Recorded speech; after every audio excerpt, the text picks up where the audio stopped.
প্রিয় দর্শক, একটি টেকসই মজবুত কমিউনিটির জন্য সামাজিক সম্পর্ক একটি গুরুত্বপূর্ণ অংশ। কমিউনিটি রিলেশনের অনুষ্ঠানে এবারের আলোচনার বিষয় মানসিক স্বাস্থ্য একটি ক্রমবর্ধমান সংকট, mental health a growing crisis. এ নিয়ে আলোচনা করবার জন্য আমাদের স্টুডিওতে দুজন গুরুত্বপূর্ণ মানুষ এসেছেন। আলোচনায় থাকছেন রোকসানা পারভিন, এআই রিসার্চার এবং ফাইন্যান্সিয়াল ফ্রড রিসার্চার, এবং SM. Shah Raihana, health enrolment specialist এবং হেলথ ইনফরমেটিক রিসার্চার। চলুন আমরা দুজনের সঙ্গে পরিচিত হই এবং মানসিক স্বাস্থ্য একটি ক্রমবর্ধমান সম্পর্ক এ নিয়ে আলোচনা করি। ধন্যবাদ আপনাদের দুজনকে স্টুডিওতে আসবার জন্য, রোকসানা পারভিন এবং এস.এম. শাহ রায়হানা। ধন্যবাদ। আমি অন্য কোনো আলোচনা যাবার আগেই শুরুতেই প্রশ্নটি চলে যাই, তাহলে শুরু হয়ে যাবে আমাদের অনুষ্ঠানটা। কিশোর ও প্রাপ্তবয়স্কদের মধ্যে মানসিক সংকট দেখা দেওয়ার আগে আপনি কোন নীতিগুলোকে মূল বলে মনে করছেন? ধন্যবাদ শাহেদ ভাই প্রশ্নটা করার জন্য। আমরা 2026 সালে এসে যদি বলি, আমরা কিন্তু মানসিক স্বাস্থ্য নিয়ে এখন অনেকটাই সচেতন। আমরা যদি আগের দিনগুলোর কথা চিন্তা করি, আমরা অনেকটাই সচেতন। যদি শারীরিক অসুস্থতার পাশাপাশি আমরা মানসিক স্বাস্থ্য নিয়ে এখন চিন্তা করছি। তো আমরা যখন অ্যানালাইসিস করছি এআই নিয়ে বা যে কোনো মানসিক স্বাস্থ্য রিলেটেড, আমাদের মূল নীতিটা থাকে যে পরিবার এবং সমাজ থেকে আমাদের অ্যাপ্রোচগুলো কেমন আসছে মানুষের প্রতি। যেমন আমি একজন মানুষ হিসেবে আরেকটা মানুষকে কিভাবে দেখছি, এটা আমাদের মূল নীতি হবে। এমন না যে তার হয়তো মানসিক অসুস্থতা আছে, আমি জানি, তার সাথে আমি শুধুমাত্র সহানুভূতিশীল আচরণ করব। আমি প্রত্যেকের সাথে সমানভাবে সহানুভূতিশীল আচরণ করব, এটা হবে আমাদের মূল নীতি। এবং এআই ডিটেকশনগুলো আমাদের এমনভাবে কাজ করবে যে প্রতিটা মানুষকে সমান চোখে দেখবে। কেননা একটা মানুষকে আপনি যখন আমার সাথে কথা বলছেন, হয়তো বা আমাকে দেখে আপনার মনে হচ্ছে আমি খুবই ভালো আছি বা আমি সুস্থ আছি, আমার মন ভালো, কিন্তু এমন হতে পারে যে আমার হয়তো বা মন ভালো না, আমার হয়তো বা অনেক ক্রাইসিস চলছে মনের মধ্যে। তো এই জন্য আমরা প্রতিটা মানুষের সাথে যে সমানভাবে আচরণ করব এবং এআই এর মাধ্যমে আমরা এই জিনিসটা প্রকাশ করব, তো এটাই আমাদের আসলে এই অ্যানালাইসিস এবং হাইপোথিসিসের মূলনীতি বলে আমরা চিন্তা করছি। যে আপনি জানেন, স্টুডিওতে আরও আছেন রোকসানা পারভিন, এআই রিসার্চার এবং ফাইন্যান্সিয়াল ফ্রড রিসার্চার। আপনি ওনাকে কোনো প্রশ্ন আছে আপনার মনে থাকতে পারে কিছু? হ্যাঁ, আমি আসলে রোকসানা আপনাকে আমি বলতে চাচ্ছি যে আপনি যেহেতু ফ্রড ডিটেকশন নিয়ে কাজ করেন এবং আপনি অবশ্যই এই মানসিক স্বাস্থ্য শনাক্তকরণের জন্য কিছু কিভাবে এআই ডিটেক্ট করতে পারবে বা শনাক্ত করতে পারবে, তো এই কি আচরণগত দিকগুলো আপনি দেখছেন? ধন্যবাদ রায়ানা আপনাকে আপনার কোশ্চেনের সাথে সম্মিলিতভাবে আমাকে আরেকটি কোশ্চেন করার জন্য, এবং যেটি খুবই যুক্তিযুক্ত। আমরা আসলে এখন ডিজিটাল এরাতে আছি। কিভাবে আমরা আমাদের যে কোনো মুভমেন্ট, আমাদের ফোনের ব্যবহার, সোশ্যাল মিডিয়াতে আমাদের অ্যাক্টিভিটি, কন্টেন্ট পোস্ট, তারপরে ইভেন দো আমরা যে ঘুমের সময় যে আমাদের পরিবর্তন, 12টায় না ঘুমিয়ে 3টায় ঘুমাচ্ছি, মানে তার মানে আমরা ফোনে আছি। তো আমরা যে এই যে আমাদের বিহেভিয়ারাল যে চেঞ্জেসগুলি, এগুলি আমি মূলত আমার কাজ হচ্ছে financial fraud detection with behavioural activity. So এই বিহেভিয়ারাল অ্যাক্টিভিটির জন্য যে আমরা প্রিডিক্টিভ মডেল ইউজ করি, সেই মডেল দিয়ে আপনার এই ধরনের মানুষের আচরণগত সূক্ষ্ম যে পরিবর্তন হচ্ছে, এটা আইডেন্টিফাই করা সম্ভব। এবং এটা যদি আমি একটু উদাহরণ দিয়ে বলি, সহজভাবে বলতে চাই, যেমন একজন ব্যক্তি রাত 3টার সময় সে ঘুম থেকে উঠে সে ক্রমাগত হতাশাজনক পোস্ট, হতাশাজনক সার্চ, হতাশাজনক মুভমেন্ট, তার মুভমেন্ট বলতে আমি বলতে চাচ্ছি আমাদের ডিজিটাল মুভমেন্ট, তাহলে তো আমরা বুঝতে পারবো। তো আমাদের এই মডেলগুলি, এই তার মুভমেন্টগুলি তাকে বলবে যে রোকসানা নর্মালি 12টায় ঘুমিয়ে যায়, সে এতক্ষণ জেগে থাকে না, বাট সে রাত 3টায় উঠে সে ফ্রাস্ট্রেটেড জিনিস সার্চ করছে। সে বলছে আমি নিঃসঙ্গ, কেউ কি তুমি আমার সাথে কথা বলবে, যেটা আমরা যে কিছু সফটওয়্যারের মাধ্যমে আমরা কথা বলি। তো এটা আসলে সে বের করে ফেলবে, শনাক্ত করবে যে এখন আমার চিকিৎসা দরকার, এখন আমার মুভমেন্টের মধ্যে মেন্টাল হেলথের যে ইস্যুগুলি আছে, যেটা রায়না আপনি এটা নিয়ে কাজ করেন, আমাকে এই বিষয়ে অ্যালার্ট হতে হবে, আমাকে ফ্ল্যাগ ক্রিয়েট করবে যে না, এই ব্যক্তির এখন আচরণে আর্লি যে তার প্রিভেনশন, সেটা দরকার। ধন্যবাদ আপনাকে, ধন্যবাদ। আমি এবার এস এম শাহ রায়হানার সঙ্গে যাচ্ছি। আমার নেক্সট কোশ্চেন থাকবে, মানসিক স্বাস্থ্য বিশ্লেষণে এআই ব্যবহারের সময় কোনো ভুল বোঝাবুঝি বা বায়াস এড়ানোর উপায় কি? ধন্যবাদ ভাইয়া। এটাই আমি আসলে বলতে চাচ্ছিলাম যে জি। আমাদের প্রত্যেকটা মানে আমরা মানুষ হিসেবে জি। প্রতিটা ব্যক্তিকে একজন ব্যক্তি হিসেবে দেখা যে কোনো ধরনের বায়াসনেস কাজ করবে না। কিন্তু এআই এর ক্ষেত্রে যেটা হয়, যখন আমরা কোনো সফটওয়্যারে ইনপুট দিই আমাদের অ্যানালাইসিসগুলো, জি। তো এখানে কিন্তু একটা ডেমোগ্রাফিক অ্যানালাইসিস দেওয়া থাকে, জি, যে জি। লিঙ্গ ভেদে, বয়স ভেদে ডেমোগ্রাফিক দেওয়া থাকে। তো জি, জি। এআই কিন্তু ডিটেক্ট করতে পারে যে এই বয়সের মানুষগুলোর এই ধরনের সমস্যা হতে পারে, কিংবা এই জেন্ডার বা এই লিঙ্গের মানুষগুলোর এই ধরনের সমস্যা হতে পারে। আরেকটা হলো যে হাই রিস্ক এবং রেগুলার রিস্ক, যেমন অনেক আছে যে আত্মহননের প্রচেষ্টা আছে অনেক শিশুর মধ্যে, বা ইভেন অনেক বয়স্ক মানুষের মধ্যেও কিন্তু এই ধরনের সমস্যা আছে, যেটা আমি আমার কাজের জায়গায় দেখে থাকি। জি। তো এই জিনিসগুলো এআইকে অবশ্যই আমরা ডিটেক্ট করতে দিব সফটওয়্যারের মাধ্যমে। রাইট। কিন্তু পাশাপাশি যে একই বয়সের বা একই জেন্ডারের দুইজন মানুষের যে ভিন্নতা থাকতে পারে, জি। এটা আমাদের মাথায় রাখতে হবে। আমি যদি উদাহরণ দিই, আমি একটা হাইপোথিসিস করেছি আমার পেপারে, যে দুইটা 16 বছর বয়সী শিশুর আমরা হাইপোথিসিস করেছি জি। যে তারা একজন হলো ইন্ট্রোভার্ট, একটা শিশু ইন্ট্রোভার্ট, হ্যাঁ, জি। কিন্তু তার বয়স কিন্তু 16। আবার অপরপক্ষে আরেকটা শিশু, তার বয়স 16 বছর, জি। কিন্তু সে ইন্ট্রোভার্ট না, সে এক্সট্রোভার্ট, এবং তার এডিএইচডি আছে। এডিএইচডি টার্মটার সাথে আমরা অনেকেই জানি। ফ্যামিলিয়ার, জি। আবার অনেকে হয়তো চাই না। আমি এটা অন্য আলোচনা, আমি শর্ট করে যদি বলি যে এটা আসলে একটা কনসেন্ট্রেশন ইস্যু অনেক শিশুর থাকে এবং অনেক বড় মানুষের থাকে, আমাদের মধ্যে অনেকেরই আছে। Right. এটা খুবই স্বাভাবিক টার্ম, কিন্তু আমরা জানি না যে আমাদের এটা আছে, এডিএইচডিটা। তো এরকম সমস্যা যখন থাকতে পারে, একটা এক্সট্রোভার্ট, আমার যে হাইপোথিসিস ছিল সেখানে একজন এক্সট্রোভার্ট শিশুর এডিএইচডি আছে এবং ইন্ট্রোভার্ট শিশু, সেই ইন্ট্রোভার্ট হওয়ায় তার কিছু একাকিত্ব ধরনের কিছু সমস্যার সম্মুখীন তাকে হতে হচ্ছে। তো এআই এমনভাবে ডিটেক্ট করবে যে দুইজন মানুষের সমস্যা কিন্তু দুই ধরনের। জি। তার বয়স 16 এবং সে হয়তোবা মেল অথবা ফিমেল, তার মানে যে তাকে আমরা একইভাবে দেখব তা না।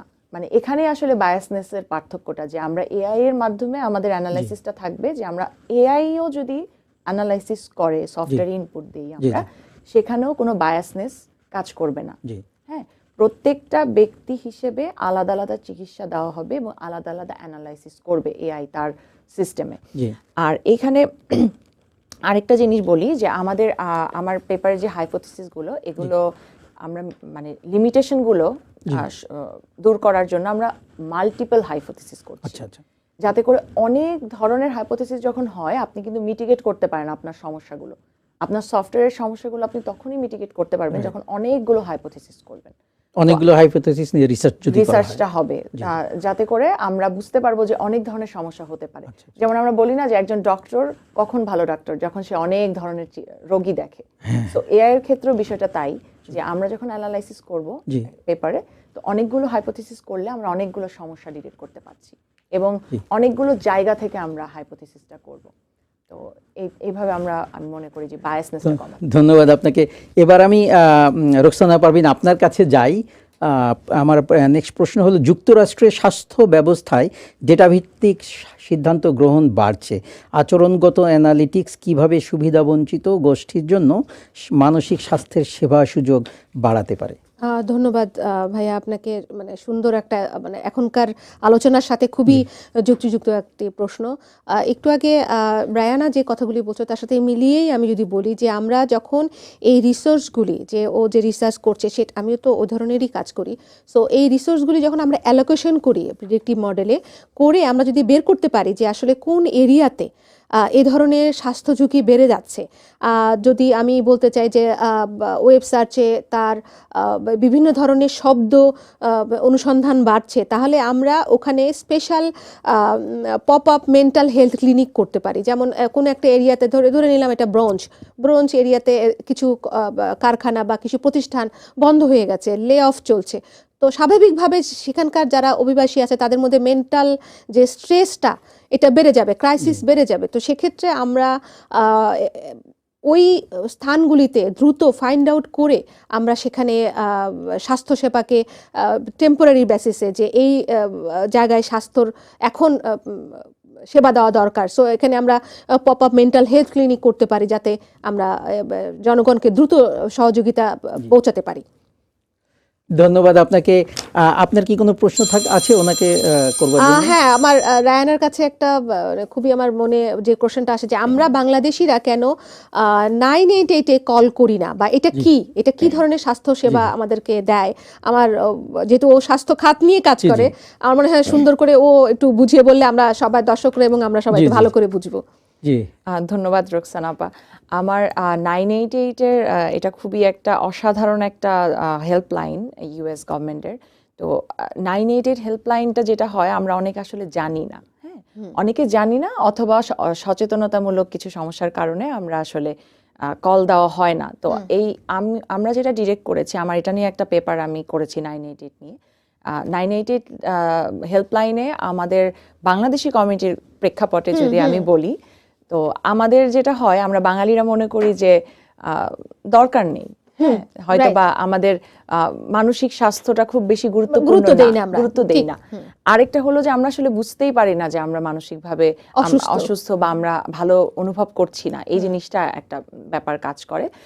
এবং আমি বলবো যে শুধু বাংলাদেশি কমিউনিটি না, পুরো পৃথিবীতে আসলে এরকম আছে, তবে যেহেতু আমরা বাংলাদেশি কমিউনিটির সাথে আমরা দেখছি এবং কথা বলছি, তো সেই হিসেবে বললাম। আরেকটা হলো যে আপনার প্রাইভেসি বা নিরাপত্তার একটা ঝুঁকি থাকে অনেক সময়। আমরা চিন্তা করি যে আমি আমার ব্যক্তিগত তথ্য আপনার সাথে শেয়ার করছি, হ্যাঁ, ব্যক্তিগত সমস্যাগুলো কে আছে আমরা জানি না, আমি বলে দিচ্ছি আমার সবকিছু। তো এবং আমার মনে হয় যে সেই মানুষটা আমাকে জাজ করতে পারে। আমরা কিন্তু দেখা যায় আমরা আমাদের পরিবারের মানুষের সাথে আমাদের কষ্টের কথাগুলো আমরা প্রকাশ করতে পারি না, হ্যাঁ, তো মনে হয় যে সে হয়তো আমাকে জাজ করবে, সে আমাকে বায়াসনেস শো করবে যে বিভিন্ন কথায়। তো এই জন্য দেখা যায় যে আমরা চাই যে কোনো একটা চিকিৎসক বা এমন কোনো মানুষের কাছে যেতে মন খুলে বলতে পারি, হ্যাঁ। কিন্তু তবুও দেখা যায় বাংলাদেশি কমিউনিটিতে আমরা অনেকেই সেই চিকিৎসকের কাছে আমরা খুলে বলতে পারছি না। এবং এটা কিন্তু আমরা যদি মানে একটা স্ট্যাটিস্টিক দেখি যে এটা একটা বড় সংখ্যা, যে শুধুমাত্র নিরাপত্তার জন্য আমরা মানুষের সাথে প্রকাশ তথ্য নিরাপত্তার জন্য আমরা প্রকাশ করছি না কথা। তো আমাদের অ্যানালাইসিসের মূল নীতিটাই হলো যে আমরা এখানে এআইকে একটা মাধ্যম হিসেবে কাজ করবে, যে যখন আমরা 988 হেল্পলাইনে কল দিব, তখন এআই এর মাধ্যমে চিকিৎসক আমার কথা শুনবে এবং আমার লিঙ্গ এবং আমার বয়স যদি সে জানতে চায়, হয়তো বা আমার প্রয়োজনীয়তার জন্য সে জানতে চাইতে পারে, তবুও সেটা আমার কনসেন্ট ছাড়া সে জানতে পারছে না।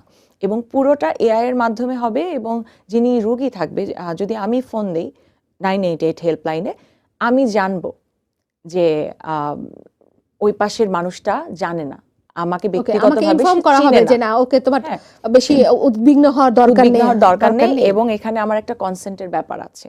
এবং আমরা তো জানি যে হেলথ ডিপার্টমেন্টে কিন্তু কনসেন্ট একটা খুবই বড় একটা জায়গা, খুবই গুরুত্বপূর্ণ একটা জায়গা, হ্যাঁ। ইভেন আমার বাবা মার জন্য কিন্তু আমি তার কনসেন্ট ছাড়া কথা বলতে পারবো না।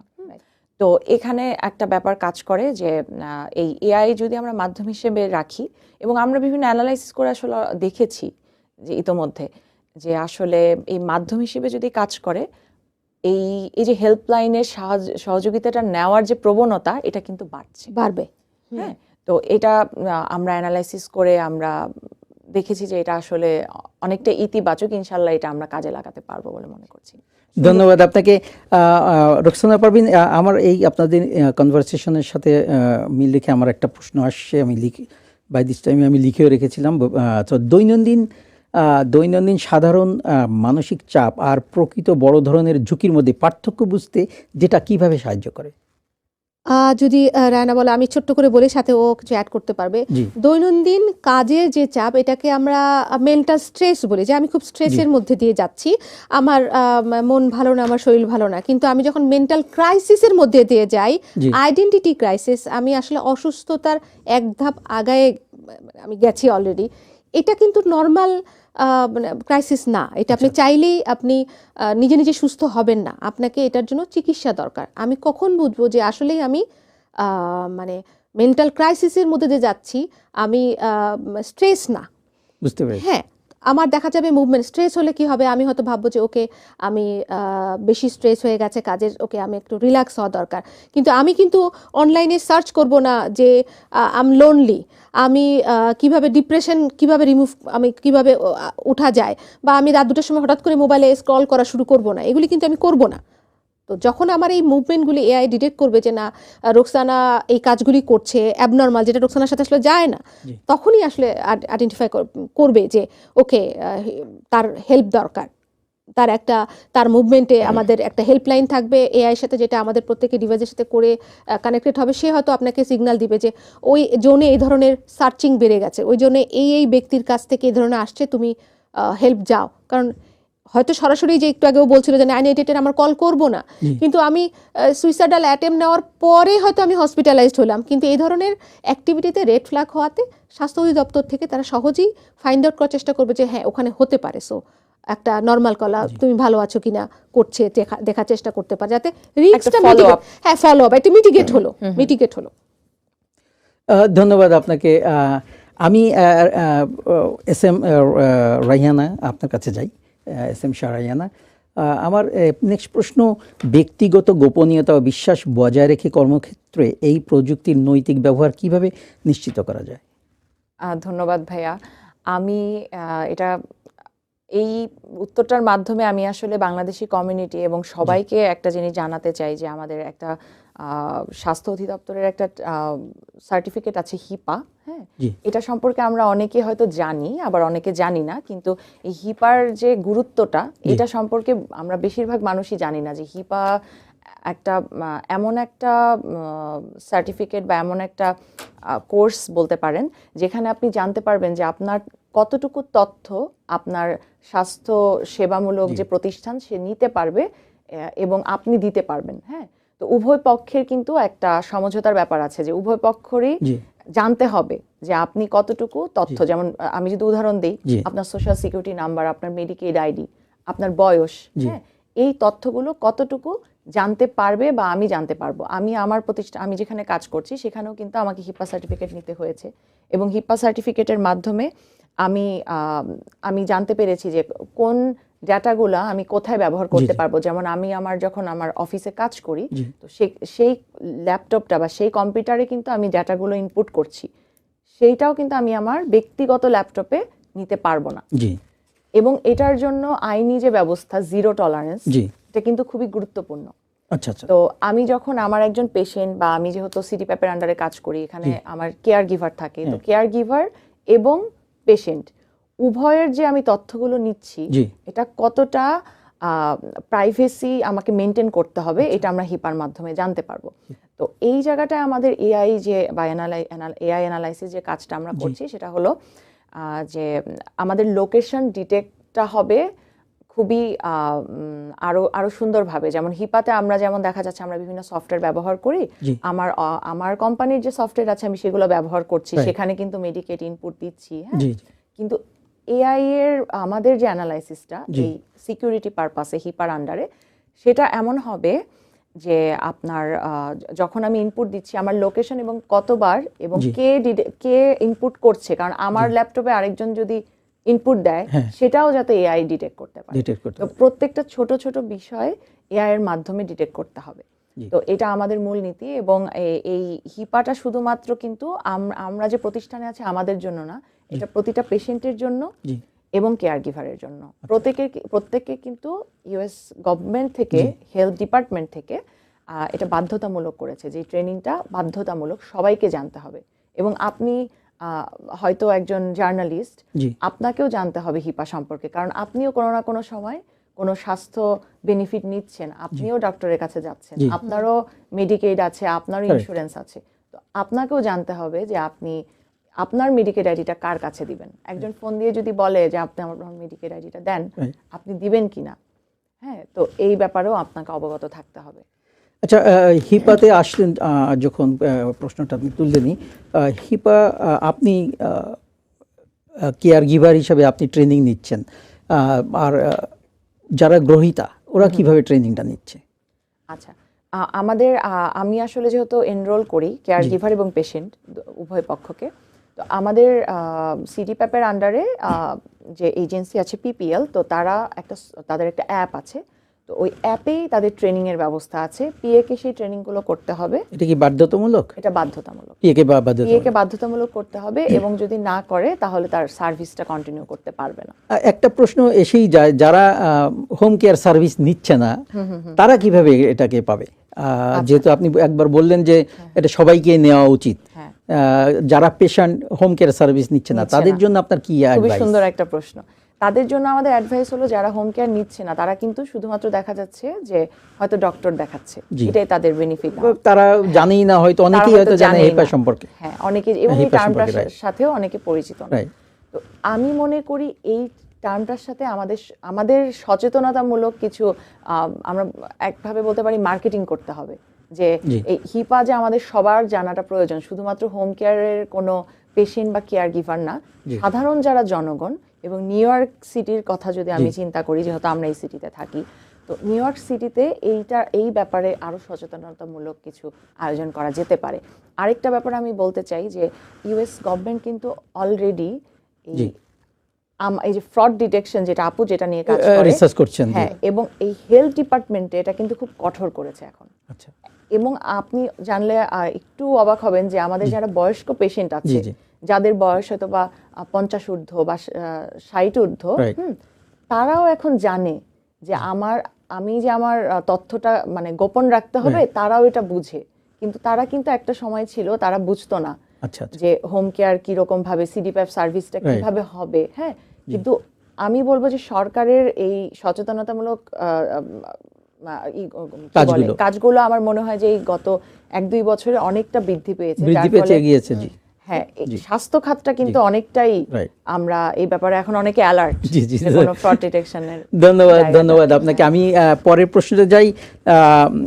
রোকসানা পারভিন, আপনার কাছে সব শেষে আপনাদের এই প্রযুক্তি বা অ্যানালিটিক্স আসলে জীবন বাঁচাতে ঠিক কিভাবে কাজ করে, আপনিও ইনপুট দিতে পারেন যদি মনে করেন।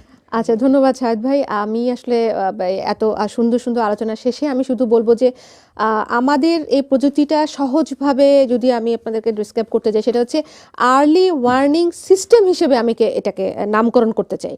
আর্লি ওয়ার্নিং সিস্টেম কিভাবে, যে আমি যদি একটু উদাহরণ দিই, আমরা তো আসলে আমাদের বাচ্চাদেরকে নিয়ে, বা যারা 18 বছরের নিচে তাদেরকে আমি বাচ্চা বলছি, তাদেরকে নিয়ে আমরা উদ্বিগ্ন থাকি বেশি, যে তারা ভুল পথে যায় কিনা, অন্য কিছু করছে কিনা।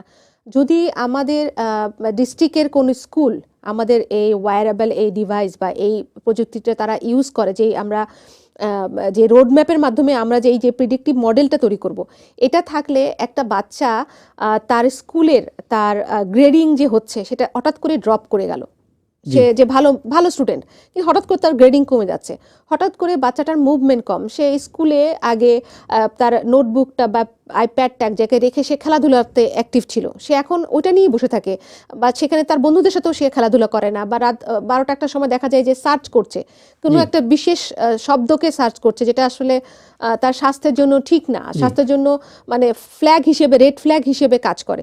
তো স্কুল ডিস্ট্রিক্টগুলি যদি আমাদের এই ধরনের সফটওয়্যার ইউজ করে, আমরা তার সেখান থেকে ডাটা নিয়ে আমরা পূর্বেই, মানে সে অসুস্থ হওয়ার আগেই আমরা মানে আইডেন্টিফাই করতে পারবো যে না, সে এখন ঝুঁকির মধ্যে আছে, তাকে আমাদের সহযোগিতা দরকার, তাকে হেলথ যেই সহযোগিতার প্যারামিটারগুলি আছে, যে এতটুকু বাচ্চার জন্য, যে একটু আগে প্রথমেই রিয়ানা বলছিল যে হ্যাঁ ডেমোগ্রাফিক যে স্তরগুলি আছে, যে এটার পরে এই ধরনের, সে এখন এই স্তরে রয়েছে, তাকে এই ধরনের সহযোগিতা দরকার, বা এই এলাকার যে বাচ্চারা আছে তাদের মধ্যে এই ধরনের অ্যাক্টিভিটি বেশি, তাহলে পূর্বে আমি যেটা বললাম যে অস্থায়ী স্বাস্থ্যকেন্দ্র করে সেখানকার বাচ্চাদেরকে, নর্মাল বাচ্চারা বুঝলেও না যে তারা আসলে ওই মেডিকেশনের মধ্যে দিয়ে যাচ্ছে, মানে তাহলে দ্রুত আইডেন্টিফাই করে, আমি এটাকে একটু মজা করে বলি যে দরজায় কড়া নাড়ার আগে, মানে আপনি আগেই অ্যালার্ট হয়ে গেলেন যে এখানে একটা সমস্যা হতে পারে, রেড ফ্ল্যাগ আছে, প্রবলেম চলে আসলে তখন তো আসলে একটা বাচ্চাকে কঠিন হয়ে যায় তখন সেটা সমাধান করা। বাচ্চা পুরোপুরি অসুস্থ, সে একজনকে মেরে ফেললো, সে নিজে আত্মহননের পথে নিল, সে খারাপ দিকে চলে গেল, ড্রাগে চলে গেল। তো আমাদের উচিত হচ্ছে প্রিভেনশন, আগে থেকে অ্যালার্ম হলো যে না, এই বাচ্চাটার মুভমেন্ট এখন ঠিক নাই। Prevention is better than cure. জি, ধন্যবাদ আপনাকে। এস.এম. শাহ রায়হানা, আপনি আমাদের অনুষ্ঠান একদম শেষে আপনি আপনার কোনো প্রশ্ন যদি রোকসানা পারভীনের কাছে থাকি, বা আপনি কিছু দর্শকদের উদ্দেশ্য যদি বলতে চান দর্শকদেরকে একসাথে cover। সচেতন হওয়ার জন্য, হ্যাঁ। কারণ আমাদের হেলথ নিয়ে এক সবাই মিনিট আপনি অ্যালার্ট না। রোকসানা পারভীনকেও কিছু বলতে চান বা দর্শকদেরকে কিছু বলতে চান? আচ্ছা, আমি দর্শকদের প্রথমত বলতে চাই যে আমাদের শারীরিক অসুস্থতাটা যেমন গুরুত্বপূর্ণ, তেমনি মানসিক অসুস্থতা বা মানসিকভাবে সুস্থ থাকাটাও গুরুত্বপূর্ণ। Right. তো মনেরও যত্ন নিতে হবে হ্যাঁ। আমাদের। জি, জি। হ্যাঁ, প্রত্যেকটা মানুষের মনের যত্ন নিতে হবে, সব বয়সের। শুধুমাত্র আমি মনে করি না যে একটা শিশু বা একজন বয়োজ্যেষ্ঠ, আমি মনে করি প্রতিটা বয়সের মানুষকে যত্ন নিতে হবে, মনের যত্ন। এবং শারীরিক সুস্থতা তো আমরা সবসময় কথা বলি, তো যেহেতু আজকে মনের সুস্থতা নিয়ে কথা বলছি, তো আমি মনে করি যে এটা খেয়াল রাখতে হবে। আর আমি যে হেল্পলাইনটার কথা বলেছি 988, এটাতে আমরা অবশ্যই কখনো যদি অসুস্থতা অনুভব করি, আমরা এটা থেকে হেল্প পেতে পারি, আমরা কল দিতে পারি। আর আমি আপুর কাছে যেতে চাই যে আপু, আপনি যদি কিছু বলতে চান। আমি তোমার সবটুকুই তুমি মানে কভার করার চেষ্টা করেছো, এবং আমার কাছে ভালো লেগেছে। অনেক কিছু আমি জানতাম না, সেটাও আজকে আমি জানতে পারলাম। তো আমি আমাদের সকলকে বলবো যে আপনারা কোনো মুভমেন্টই, কোনো বিহেভিয়ারাল অ্যাক্টিভিটিকেই ইগনোর করা যাবে না। আমরা সেটাকে পয়েন্ট আউট করব যে না, ওকে, এই বাচ্চাটা এরকম তো ছিল না, আচ্ছা ঠিক হয়ে যাবে। নো, জি, যে কোনো সমস্যা শুরুতেই আমাদের প্রতিকারের দিকে গুরুত্ব দিতে হবে, তবেই আমাদের সমস্যাকে সমূলে ধ্বংস করা সম্ভব। যেটা একটু বললাম না, দরজায় করোনার আগেই আমরা সলিউশনে চলে যাব। তো সবার কাছে আমার এটাই অনুরোধ যে আপনারা সবাই মনের স্বাস্থ্য, যেটা রিয়ানা বলছে, মনের স্বাস্থ্যের দিকে অবশ্যই আমরা খেয়াল রাখবো, শারীরিক স্বাস্থ্যের সাথে সাথেই। ধন্যবাদ। আপনাদের দুজনকে স্টুডিওতে আসবার জন্য অসংখ্য ধন্যবাদ। আমরা আবারও আপনাদেরকে নিয়ে আসবো যদি আপনারা কষ্ট করে সময় দিতে পারেন। ধন্যবাদ আপনাকে। Will be happy to have you in the studio. ধন্যবাদ ভাই, অনেক অনেক ধন্যবাদ। প্রিয় দর্শক, শুনছিলেন রোকসানা পারভীন, এআই রিসার্চার এবং ফাইন্যান্সিয়াল ফ্রড স্পেশালিস্ট, এবং SM শাহ রাহিয়ানাকে হেলথ এনরোলমেন্ট স্পেশালিস্ট এবং হেলথ ইনফরমেটিক রিসার্চার। প্রিয় দর্শক, আজকে এ পর্যন্তই। আমরা আবারও নতুন কোনো অতিথি নিয়ে আবারও আপনাদের সামনে আসবো। VTV US এর পর্দায় ততক্ষণ পর্যন্ত চোখ রাখবেন। ধন্যবাদ।